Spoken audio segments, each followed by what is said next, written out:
সুন্দর অনুষ্ঠান যা পশ্চিমবাংলার জনগণের ক্ষেত্রে এবং নারী নিরাপত্তার ক্ষেত্রে একটি অগ্রণী ভূমিকা পালন করবে, তার সার্থক রূপায়ণকারী আমাদের ডিজিপি সিদ্ধিনাথ গুপ্তা মহোদয়। এছাড়াও নগরপাল তথা আমাদের কলকাতা পুলিশের সিপি তিনি রয়েছেন এবং অন্যান্য সিনিয়র পুলিশ আধিকারিক বৃন্দ রয়েছেন। আমি সকলকে ধন্যবাদ জানাচ্ছি এবং যারা ভার্চুয়াল মোডে যুক্ত আছেন, বিভিন্ন সাইবার হেল্প ডেস্কের সুরক্ষা প্রদানকারী আমাদের পুলিশ বাহিনীর কর্মীবৃন্দ তথা মহিলা হেল্প ডেস্ক যাদের দ্বারা পরিচালিত হবে সেই সমস্ত আমার বোন এবং দিদিরা। এছাড়াও আজকে অত্যন্ত স্বল্প সময়ের মধ্যে সংক্ষিপ্তভাবে আমাদের সচিবালয়ের সভাগৃহের সামনে থেকে দুর্গা স্কোয়াডের একটি টিম যাত্রা শুরু করেছেন এই মহতী উদ্যোগকে সফল করার জন্য। সেই সমস্ত বোনেদেরকেও আমি আমার অন্তর থেকে স্বাগত জানাই, শুভেচ্ছা জানাই।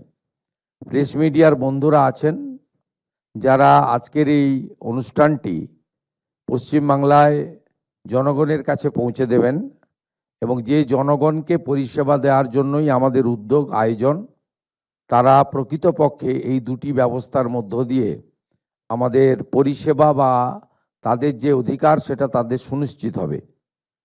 আমি বিশেষভাবে আমাদের সাইবার হেল্প ডেস্ক নিয়ে বলতে চাই যে এটা একটি মহামারীর আকার ধারণ করেছে। কার্যত বিভিন্ন সামাজিক প্রকল্পেও যারা ফর্ম ফিল আপ করছেন, অ্যাকাউন্ট নম্বর দিচ্ছেন, সেটাও জানতে পেরে সেই সমস্ত প্রান্তিক মানুষদের কাছ থেকেও অত্যন্ত অল্প পয়সা তাদের অ্যাকাউন্টে থাকে বা অল্প টাকা তারা সামাজিক ভাতা বা বিভিন্ন সাহায্যের উপর নির্ভর করে, সেখান থেকেও টাকা মুহূর্তের মধ্যে কয়েক সেকেন্ডের মধ্যে টাকা এত লম্বা চেন দ্রুততার সঙ্গে হাত বদল হয়ে চলে যাচ্ছে। এবং আমি প্রতি সপ্তাহে জনতার দরবার করি, কিছু মানুষের সঙ্গে আমার দেখা হয়। প্রত্যেকবার জনতার দরবারে আমার কাছে বয়স্ক মানুষরা, অশীতিপুর মানুষরা তারা আসেন হাতে লাঠি নিয়ে, কাঁপতে কাঁপতে আসেন যে আমার সঞ্চিত সমস্ত কিছু আমি রিটায়ারমেন্ট করার পরে প্রভিডেন্ট ফান্ড, গ্র্যাচুইটি সব রেখেছিলাম আমার নাতনিকে ডাক্তারি পড়াবো বলে, আমার বাড়ির একটি ঘর করার জন্য ছেলের জন্য, বা তাদের যে পরিকল্পনা ভবিষ্যতের স্বপ্ন সব চুরমার হয়ে যাচ্ছে। এটি নিয়ে ভারত সরকার, ভারতের স্বরাষ্ট্র দপ্তর ভাবছেন। অনেক আধুনিক ব্যবস্থা তৈরি হয়েছে এবং এর জন্য ভারত সরকার এবং রাজ্য সরকারের দুটি স্বরাষ্ট্র দপ্তর এবং বিভিন্ন রাজ্যের পুলিশের মধ্যে নিবিড় সমন্বয়ের দরকার রয়েছে। তাই এই সাইবার হেল্প ডেস্কের সূচনা, এবং আমি আশা করব আমাদের যারা এই সংক্রান্ত দায়িত্বে রয়েছেন, আমাদের ডিজি লেভেলে বা এডিজি লেভেলের আধিকারিকরা, তারা এদেরকে প্রশিক্ষিত করবেন। এটি একটি অত্যন্ত সূক্ষ্ম বিষয়। তাতে প্রশিক্ষিত না হলে জেনারেল নলেজের উপরে কিন্তু একে মোকাবিলা করা খুব মুশকিল। সেক্ষেত্রে সরকার সমস্ত রকমভাবে পরিকাঠামো, আধুনিক যন্ত্রপাতি, যোগাযোগের সমন্বয় সাধন এবং অন্যান্য যা ম্যান পাওয়ার তো একটা বড় জিনিস, হিউম্যান রিসোর্স, এগুলোতে বর্তমান সরকার সেই ধরনের সহযোগিতা করবে, এই প্রতিশ্রুতি আমি দিতে পারি। এবং আমাদের সরকারের পক্ষ থেকেও চিন্তাভাবনা রয়েছে যে রাজ্য স্তরে সাইবারকে, যেমন বিভিন্ন বিভিন্ন দপ্তরের উচ্চপদের আধিকারিকরা রয়েছেন, এডিজি লেভেলের, আইজি লেভেলের, সাইবারের ক্ষেত্রেও আমরা এই ধরনের সিনিয়র আধিকারিককে এক্সক্লুসিভলি দিতে চলেছি, যিনি পুরো রাজ্যের cyber help desk, cyber police station এবং এই সংক্রান্ত যে বিষয়গুলো রয়েছে সেটা করবেন।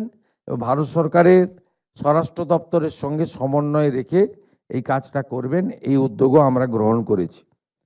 মহিলা হেল্প ডেস্ক এত দ্রুততার সঙ্গে রাজ্য পুলিশের ডিজিপি এবং হোম সেক্রেটারির তত্ত্বাবধানে আমরা আজকে শুরু করতে পারবো, এটা আমার আইডিয়াই ছিল না।